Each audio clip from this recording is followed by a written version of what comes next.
Hello everyone and welcome for another video of Love and Wargames. In this video, we're going to go a little bit away from dystopian wars and conquest to have a look at an army that I absolutely love. As you may have understood from now, I love wars and we are going to talk about Warhammer 40,000. I used to have a fully converted Space Dwarves army, Demiurgs, as they were called back then. That I immediately sold. Like I sold basically all my armies at Warhammer 40,000 as soon as I saw the first miniature announced for the Leagues of Votann.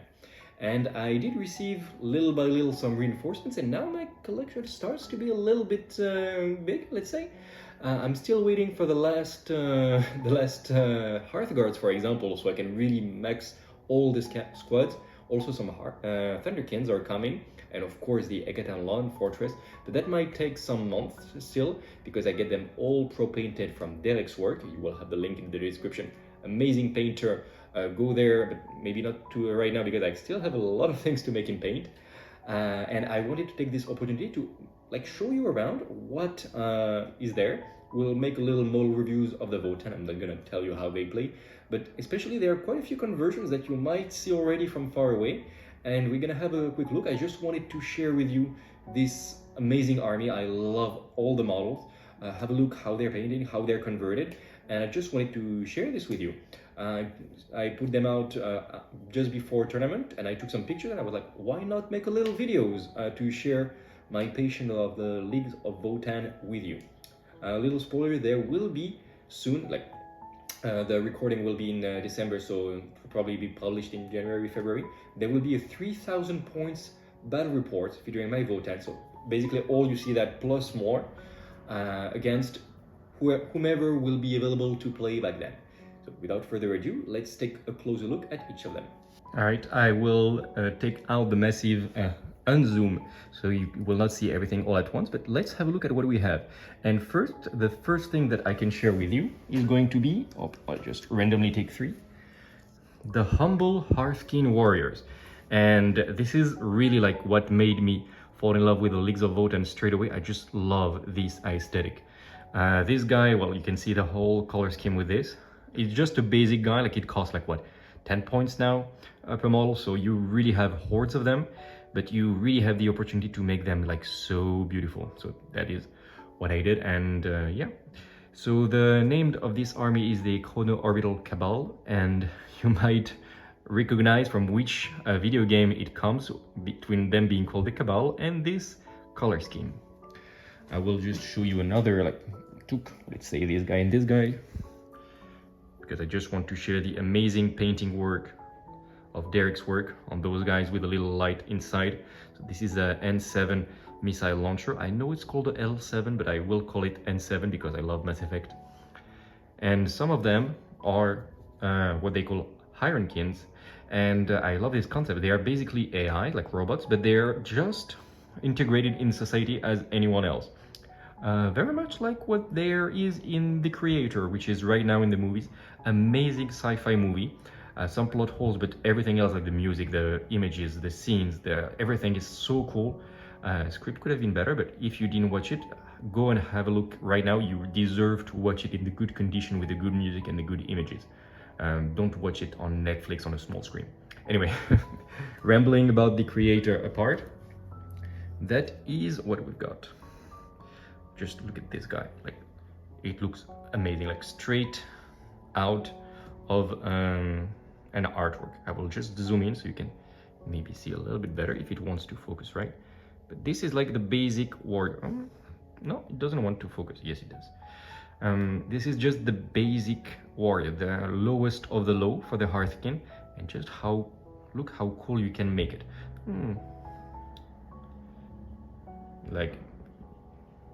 Just love it so much. He's so amazing with his little bolt rifle. Amazing. I really have a problem with focusing right now. So those are the Hearthkyn Warriors. What else do we have? We have the Culls. So here we have the equivalent of Uthor, the Destined. So quite simple guy, no conversion there. I usually play him as a normal Cull because, well, he's quite weak, Uthor the Destined, so far. But yeah, you can just see what a Cull is supposed to look like. And we also have this other guy here, also a call, which is basically the captains, let's say the commanders, the leaders of those, the overlords, if we would talk about Necrons. I used to play Necron as well, also a fully converted army, but that's a story for another time. Why? There is really a problem with... Okay, you know what? I'm gonna put it in like this. Yeah, that's much better for focusing. Can even zoom more then. And we're starting with the first real conversion. With this, I play him as a call as well. Usually a call that has this long list, or like appraising glare, more likely, because he has all the tactical things to see really well. And he has double bolters, and yeah, it's just shooty call. Like, I love that you can really convert them, and with the rules, if he has a lethal hit, give him appraising glare, and everything works out. And yeah, that's a shooty call right there. Let's continue with the characters while we're here, with the two champions. So those lead the Heinears, and they're just brutes. There is a new Heinear champion that is in pre-order right now, like from a couple days ago, as I record this video. And yeah, really looking forward. Like, they have this massive shield, and they just look so tough, and I love it. If I zoom even more, you can see it has a little blue light inside. I just love the work that Derek has done with it. And let's go back with yet another champion. I will not spend too much time with this, but damn, look at this. Look at this. Well, let's continue with some characters with another conversion, the Grimnir. So this little guy has two little cores because he's basically Odin. So he flies around with those little guys, and he just looks so cool. Like, I heard some people call him Space Gandalf. I can see why. And this guy is converted because, of course, he's walking on a dead orc. In my fluff, like, orcs are the main threat that impact those dwarves that inhabit the Black Nova Pass, and their human allies that are like survivors from the Imperium that settled and basically said, like, screw the Imperium and let's get allied with the Votans. They get better technologies, and of course they cause problems, etc, etc. But basically orcs are always a threat, and it's always nice when I present my army to orc players, and I've played quite a few times against them in tournaments, and they're like, okay, I see a dead orc, this is a grudge. And I'm like, no, this is a grudge. I love this model. Like, just the sculpt is amazing. And of course, when you make it like this, yeah, you can feel the power. And we continue with another conversion, which is going to be the Iron Master. So this guy is quite converted. Usually he's supposed to be about, let's say, this size. But I decided, since he is going to lead some Thunderkyn, which shows those guys on the left, I will use a Thunderkyn and just make a little conversion like this. And so there he is with his little hammer, because of course he has a hammer, and his gun right there. And yeah, it's basically an Iron Master in a Thunderkyn. Well, while we're talking about them, here are the Thunderkyns. And yeah, love those guys as well. They're basically dwarves in mech suits, let's say. And they are heavy, and they just bring all the heavy guns they can find onto the battlefield. They have bolters and like different things. I basically love them with the Grav Blast Cannon because it's what plays best right now. But yeah, you can just play them however you want, and they're just gonna bring the back. And I just love this style so much. I probably think it's my favorite infantry in the Leagues of Votann. I mean, I love the Hearthguards, I love the Hearthkyn, but there is just something with a dwarf in a mech suit with carrying a big gun and these like night vision goggles, let's say, that is just amazing. Look at that. All right, talking about Hearthguards, here are the boys. So I have 20 of them with Blade Gauntlet and Volkite. They really look like Marines from StarCraft, and I love it. I love it very much. So here is the paint scheme for them. They're really efficient on the table. You can get them as well with a hammer. I'm not sure if it's the most efficient, or I don't care. But if you can have a power hammer on your Space Dwarves, you should. He says so. And you can also have them with a plasma gun and a little gauntlet. I really wanted a clear, clean color scheme, and that's what I got. I said the Thunderkyns are my favorite models of the Space War. Come on, when I see this, I'm like, too hard to shoot. Like, he has a big hammer in the left hand, this Volkite, full armor. Okay, I love Thunderkyns and Hearthguards equally. And now we are getting to one of the more interesting conversions, which is the Berserks. the Chthonian Berserks. I didn't like the basically naked rednecks appearance they had, so there was a conversion with the Hearthkyn's bodies and allowing them to be Berserks, yes, but with a little bit better armor.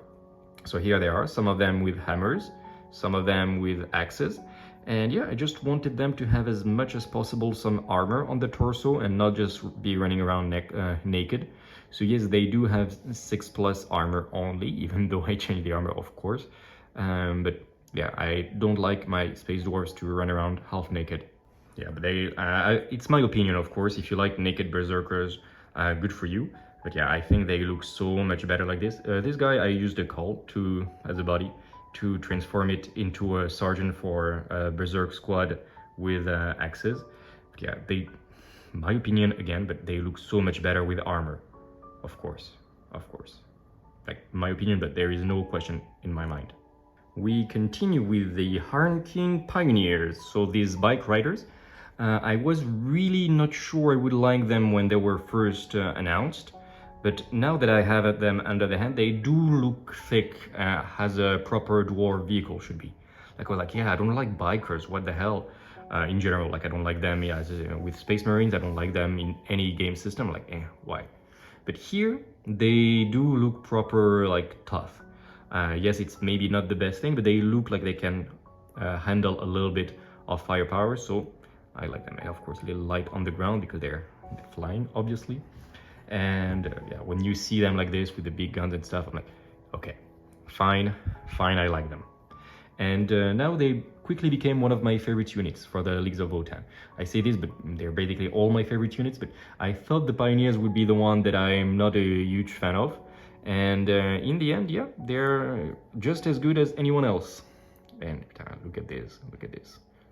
Who wouldn't want to play like 10,000 of those on the table? I hope there is going to be like a Pioneer detachment in the upcoming codex, when you can have mostly Sagitaurs and Pioneers and stuff, and then you have all the mobility tricks. Yeah, let's hope. And then last but certainly not least, I guess that might be one of the reasons you're here. Well, I don't know what I'm gonna put on the miniature, but yeah. This Sagitaur, which is, as you can see, heavily converted. So basically, I don't like that my dwarven vehicles have wheels. I understand the interest, and I can even like appreciate it to have those like kind of like roving around on desert world with low gravity and stuff. Okay, sure. But I actually like prefer my dwarves to be like riding spider tanks. I love spider tanks. I've always had them for my Space Marines, especially when there was my converted Space Dwarves army with all Redemptors and Grey Knights mechs being piloted by dwarves. There were most of them were spider tanks, and yeah, I decided to do the same for those. What you can see, I'm holding this. This is magnetized, so when I put this down on the transport case, it doesn't move, and yeah, it's quite stable. The conversions, as you can see, I got inspired. I saw someone putting the missile launchers on the side, so I took this idea. I thought it was a really good idea, so thank you. I forgot who made this, but yeah, really great idea. The turret in the back has been replaced with a gunner that is a Hearthkyn body and the Gatling from Hearthkyn Pioneers. I did get quite a few Hearthkyns from all the combat patrols and stuff. Used the body for the Berserks conversion and stuff. And I just want to point out, first of all, how isn't it cooler than the Games Workshop one with the legs like this? Like, come on. This looks like a proper infantry fighting vehicle. And I just want to shout out to Derek's work, who really took care to paint everything, like all the little screens. I don't know if you can see like what is inside like this, yes, but even inside there is a little light effect reflecting on those guys, and you can see what they are piloting, and they apparently have the same targets engaged, and this is like, the level of detail is insane. This is the highest level of painting he offers, because he really takes the time to take care like basically of everything. And I cannot wait to see the heavily converted Hekaton Fortress that will be released soon. I might do an unboxing just for the Hekaton, just to show like what it's going to look like. And there is a second Sagitaur right there. The same concept, but I will show you. The legs are a little bit different. They actually broke during transport, so I tried to re-glue them as best as I could, but that's a French transportation problem. And yeah, same here, like all the little details of those little guys inside, like insane. I am extremely excited to bring them this weekend to a tournament. There is basically going to be like at 2,000 points, there is so much that you can bring. Now, oh, if I can, okay, I can control this. No, that's absolutely not what I want. So yeah, 2,000 points, thanks to the new data slate, you can bring a lot of Votans. I know that some people say like, yeah, I don't want them to feel like a horde army. I want them to be very elite. I hear you, and I also like my dwarves to be elite, but I also love to bring like 10,000 miniatures to a table and flood the table with beautifully painted dwarf miniatures. And so the more I can bring, the happier I will be. At 3,000 points, you can really bring a lot of dwarves, and that is what you will have for a battle report relatively soon. So if you would like to see this, remember to subscribe so you will not miss anything. Yes, we post mostly about dystopian wars and conquest, but we cover sometimes some Warhammer 40,000 content, especially with my Leagues of Votann. If you would like to see some narrative battle reports like we do for dystopian wars for Warhammer 40,000, we will not focus on that, but if there is a demand, we might do a small campaign, narrative campaign, starting at 1,000 points, 2,000, 3,000, if there is a request for that. It will be my Votans against whomever will be available in Paris. We do have quite a community. And other than that, if you post a comment, remember that you will have a chance to win an entire battle fleet for Dystopian Wars. So if you come here from Warhammer 40,000, do type a comment, because if you win Dystopian Wars, you will try this game, which is absolutely amazing, and you will love it. So type a comment. Thank you very much for having watched until the end, and thank you for sharing with me my passion for the Leagues of Votann and the dwarves in general, but especially the Leagues of Votann. Look at that. I know there's been a controversy about this, but for me, it's the best miniature range there's ever been. Like 3D printing included, like it's perfect. All right, that is it for today. Take care of yourself, and until the next video, remember to keep spreading the love all around. Bye.